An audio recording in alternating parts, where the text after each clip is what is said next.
निर्गमन अध्याय 38। फिर उसने बबूल की लकड़ी की होमवेदी भी बनाई। उसकी लंबाई 5 हाथ और चौड़ाई 5 हाथ की थी। इस प्रकार से वह चौकोर बनी और ऊंचाई 3 हाथ की थी। और उसने उसके चारों कोनों पर उसके 4 सींग बनाए। वे उसके साथ बिना जोड़ के बने और उसने उसको पीतल से मढ़ा। और उसने वेदी का सारा सामान अर्थात उसकी हांडियों, फावड़ियों, कटोरों, कांटों और करछों को बनाया। उसका सारा सामान उसने पीतल का बनाया। और वेदी के लिए उसके चारों ओर की कंगनी के तले उसने पीतल की जाली की एक झंझरी बनाई। वह नीचे से वेदी की ऊंचाई के मध्य तक पहुंची। और उसने पीतल की झंझरी के चारों कोनों के लिए 4 कड़े ढाले, जो डंडों के खानों का काम दे। फिर उसने डंडों को बबूल की लकड़ी का बनाया और पीतल से मढ़ा। तब उसने डंडों को वेदी की अलंगों के कड़ों में वेदी के उठाने के लिए डाल दिया। वेदी को उसने तख्तों से खोखली बनाया और उसे ने हौदी और उसका पाया दोनों पीतल के बनाए।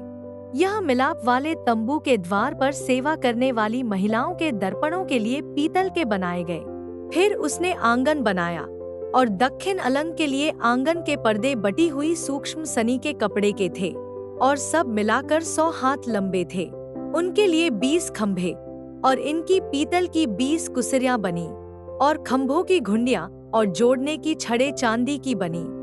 और उत्तर अलंग के लिए 20 खंभे और इनकी पीतल की 20 ही कुसरियां बनी। और खंभों की घुंडियां और जोड़ने की छड़ें चांदी की बनी।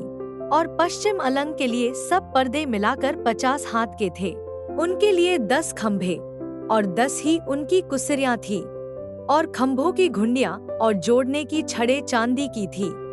और पूरब अलंग में भी वह 50 हाथ के थे। आंगन के द्वार के एक ओर के लिए 15 हाथ के पर्दे बने और उनके लिए 3 खंभे और 3 कुसरियां थी। और आंगन के द्वार की दूसरी ओर भी वैसा ही बना था। और आंगन के दरवाजे के इधर और उधर 15-15 हाथ के पर्दे बने थे। और उनके लिए 3 ही खंभे और 3 ही 3 इनकी कुसरियां भी थी। आंगन की चारों ओर सब पर्दे सूक्ष्म बटी हुई सनी के कपड़े के बने हुए थे। और खंभों की कुसरियां पीतल की और घुंडियां और छड़ें चांदी की बनी। और उनके सिरे चांदी से मढ़े गए। और आंगन के सब खंभे चांदी के छड़ों से जोड़े गए थे।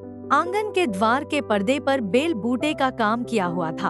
और वह नीले, बैंगनी और लाल रंग के कपड़े का और सूक्ष्म बटी हुई सनी के कपड़े के बने थे। और उसकी लंबाई 20 हाथ की थी। और उसकी ऊंचाई आंगन की कनात की चौड़ाई के समान 5 हाथ की बनी। और उनके लिए 4 खंभे और खंभों की 4 ही कुसरियां पीतल की बनी। उनकी घुंडियां चांदी की बनी और उनके सिरे चांदी से मढ़े गए और उनकी छड़ें चांदी की बनी। और निवास और आंगन की चारों ओर के सब खूंटे पीतल के बने थे। साक्षी पत्र के निवास का सामान जो लेवियों की सेवकाई के लिए बना और जिसकी गिनती हारून याजक के पुत्र ईतामार के द्वारा मूसा के कहने से हुई थी, उसका वर्णन यह है। जिस जिस वस्तु के बनाने की आज्ञा यहोवा ने मूसा को दी थी, उसको यहूदा के गोत्र वाले बसलेल ने, जो हूर का पोता और ऊरी का पुत्र था, बना दिया। और उसके संग दान के गोत्र वाले अहीसामाक के पुत्र ओहोलीआब था, जो खोदने और काढ़ने वाला और नीले, बैंगनी और लाल रंग के और सूक्ष्म सनी के कपड़े में कारचोक करने वाला निपुण कारीगर था।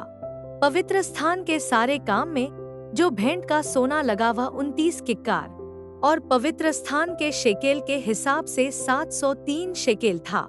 और मंडली के गिने हुए लोगों की भेंट की चांदी 100 किक्कार और पवित्र स्थान के शेकेल के हिसाब से 1775 शेकेल थी। अर्थात जितने 20 बरस के और उससे अधिक अवस्था के गिने गए थे, वे 6,03,500 पुरुष थे।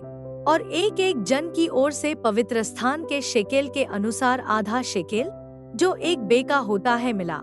और वह 100 किक्कार चांदी पवित्र स्थान और बीच वाले पर्दे दोनों की कुसरियों के ढालने में लग गई।